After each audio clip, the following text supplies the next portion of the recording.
BJP go back. Go back, go back. BJP go back. Go back, go back. BJP सरकार होशियार. होशियार, होशियार. No ST, no rest. No rest, no rest. No ST, no rest. No rest, no rest. Asa long live. Long live, long live. Asa जिंदाबाद. जिंदाबाद, जिंदाबाद. धन्यवाद.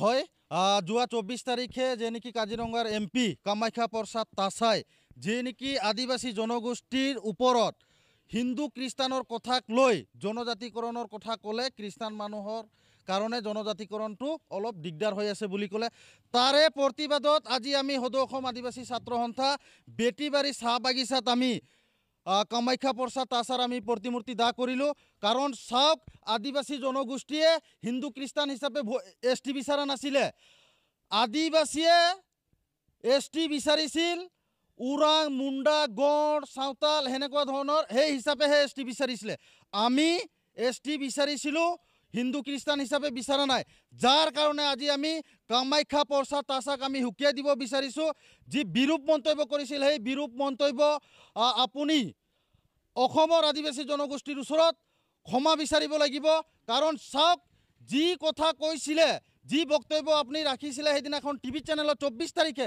সেই কথাৰ এই যি কথা আপুনি ৰাখিছিলে টিভি চেনেলত সেই কথাক লৈ অসমত তীব্ৰতৰ প্ৰতিবাদ চলি আছে সদৌ অসম আদিবাসী ছাত্ৰ সন্থা প্ৰতিবাদ ৰাখিছে কাৰণ চাওক সদৌ অসম আদিবাসী ছাত্ৰ সন্থা আপোনাৰ গোটেই বাগানে বাগানে গাঁৱে গাঁৱে প্ৰতিমূৰ্তি দাহ কৰি আহিছে যেতিয়ালৈকে কামাখ্যা প্ৰসাদ তাছাই ক্ষমা নিবিচাৰিব তেতিয়ালৈকে কিন্তু এই প্ৰতিবাদ চলি থাকিব আৰু অসমৰ আদিবাসী জনগোষ্ঠীক যে নেকি বিজেপি চৰকাৰে মিছা প্ৰতিশ্ৰুতিৰে যে নেকি ST দিম বুলি ক'লে জনজাতিকৰণ কৰাই দিম বুলি কৈছিলে 2014 চনত কোকৰাঝাৰত অসম এই ভাৰতৰ প্ৰধানমন্ত্ৰী নৰেন্দ্ৰ মোদী ডাঙৰীয়া আহিছিলে অসমত বিজেপি চৰকাৰ অহাৰ লগে লগে অসমৰ আদিবাসী জনগোষ্ঠীক 6 মাহৰ ভিতৰত জনজাতিকৰণ কৰাই দিম বুলি কৈছিলে মাটিৰ পাট্টা দিম বুলি কৈছিলে বাগানৰ হাজিৰা 551 টকা বৃদ্ধি কৰি দিম বুলি কৈছিলে আমাৰ যে নেকি কাষ্ট সাৰ্টিফিকেটৰ কথা কৈছিলে উৰাং মুণ্ডা খাৰিয়া গণ হিচাপে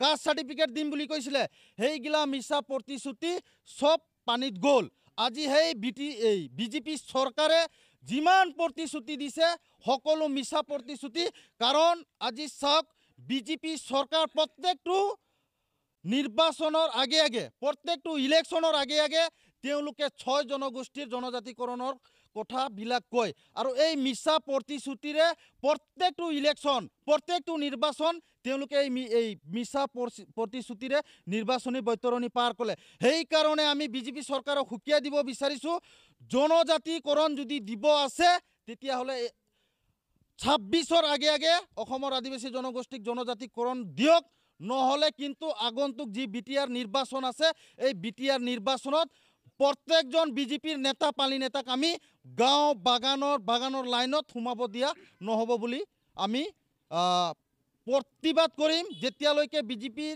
নেতা পালি নেতা বাগানত সোমাব তেওঁলোকে আদিবাসী জনগোষ্ঠীৰ ওচৰত আদিবাসী ৰাইজৰ ওচৰত প্ৰশ্নৰ সন্মুখীন হ'বই